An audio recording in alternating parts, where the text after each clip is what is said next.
11 September रोजी राज्यस्तरीय पंचमसाली वकिलांचे अधिवेशन बेळगावमध्ये आयोजित केले जाईल असे पंचमसाली पीठाचे बसवजय मृत्युंजय स्वामीजी यांनी सांगितले। सोमवारी पत्रकारांशी संवाद साधताना ते म्हणाले की राज्यामध्ये 1,50,00,000 पंचमसाली लोक आहेत आणि पंचमसाली 2A आरक्षणासाठी 3 वर्षांपासून लढा देत आहेत।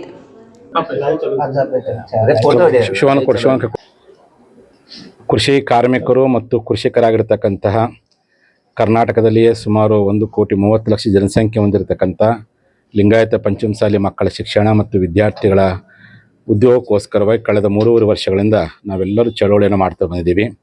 ಈ ಚಳವಳಿಗೆ ಕಾನೂನಾತ್ಮಕವಾದಂಥ ಬೆಂಬಲವನ್ನು ಕೊಡಬೇಕು, ವಕೀಲರ ಮೂಲಕವಾಗಿಯೇ ರಾಜ್ಯದ ಸರ್ಕಾರ ಕಣ್ಣು ತೆರೆಸಬೇಕನ್ನೋ ಉದ್ದೇಶಕ್ಕೋಸ್ಕರವಾಗಿ ಸೆಪ್ಟೆಂಬರ್ 11ರಂದು ಬೆಳಗಾವಿಯ ಮಹಾನಗರದಲ್ಲಿ ರಾಜ್ಯ ಮಟ್ಟದ ಪಂಚಮಸಾಲಿ ವಕೀಲರ ಮೀಸಲಾತಿ ಹಕ್ಕೊತ್ತಾಯ ಬೃಹತ್ ಸಮಾವೇಶ ಮಾಡಬೇಕು ಅಂತೇಳಿ ಈಗಾಗಲೇ ತೀರ್ಮಾನ ಮಾಡಲಾಗಿದೆ। ಅದಕ್ಕೆ ಪೂರ್ವಭಾವಿಯಾಗಿ ಇವತ್ತು ಬೆಳಗಾವಿಯಲ್ಲಿ ನಮ್ಮ ಕಾನೂನು ಘಟಕದ ಅಧ್ಯಕ್ಷರಾಗಿರ್ತಕ್ಕಂಥ RC ಪಾಟೀಲ್ ಅವರ ಕಚೇರಿಯನ್ನೇ ನಮ್ಮ ಸಮಾವೇಶದ ಒಂದು ಸಂಪರ್ಕ ಕಚೇರಿಯನ್ನಾಗಿ ಇವತ್ತು ಚೆನ್ನಮ್ಮ ಮತ್ತು ಬಸವಣ್ಣವರ ಭಾವಚಿತ್ರಕ್ಕೆ ಪೂಜೆ ಮಾಡಿ ಇವತ್ತು ಚಾಲನೆ ಕೊಡಲಾಗಿದೆ। ಈ ಒಂದು ಸಮಾವೇಶದ ಅಂಗವಾಗಿ ಇದೇ ಆಗಸ್ಟ್ 15ನೇ ತಾರೀಕು ಗುರುವಾರ ಅಂತ ಕಾಣಿಸುತ್ತೆ, ಗುರುವಾರ ದಿನ ಮಧ್ಯಾಹ್ನ 3 ಗಂಟೆಗೆ ಸರಿಯಾಗಿ ನಮ್ಮ ರಾಷ್ಟ್ರೀಯ ಹೆದ್ದಾರಿ ಪಕ್ಕದಲ್ಲಿರ್ತಕ್ಕಂಥ ಪ್ರೆಸಿಡೆನ್ಸಿ ಕ್ಲಬ್ನಲ್ಲಿ ಬೆಳಗಾವಿ ಜಿಲ್ಲಾ ಮಟ್ಟದ ಲಿಂಗಾಯತ ಪಂಚಮಸಾಲಿ ವಕೀಲರ ಬೃಹತ್ ಪೂರ್ವಭಾವಿ ಸಭೆಯನ್ನು ಕರೆಯಲಾಗಿದೆ।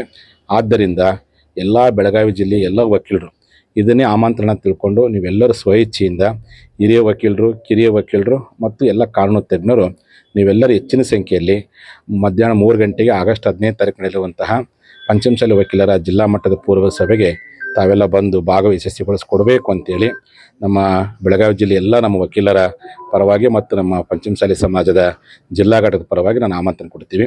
जय पंचमसाली, जय लिंगायत। राज्यात काँग्रेस सत्तेत येण्यासाठी लिंगायतांची महत्त्वपूर्ण भूमिका आहे। पंचमसाली आंदोलनामुळे अनेक लोक आमदार म्हणून निवडले गेले। सरकारचे लक्ष वेधून घेण्यासाठी 11 सप्टेंबर रोजी राज्यस्तरीय पंचमसाली वकिलांचे अधिवेशन बेळगावमध्ये आयोजित केले जाईल असे त्यांनी सांगितले। यावेळी वकील RK पाटील, RC पाटील यांच्यासह इतर अनेक वकील उपस्थित होते। विनोद कोलकार, KMM मराठी, बेळगाव।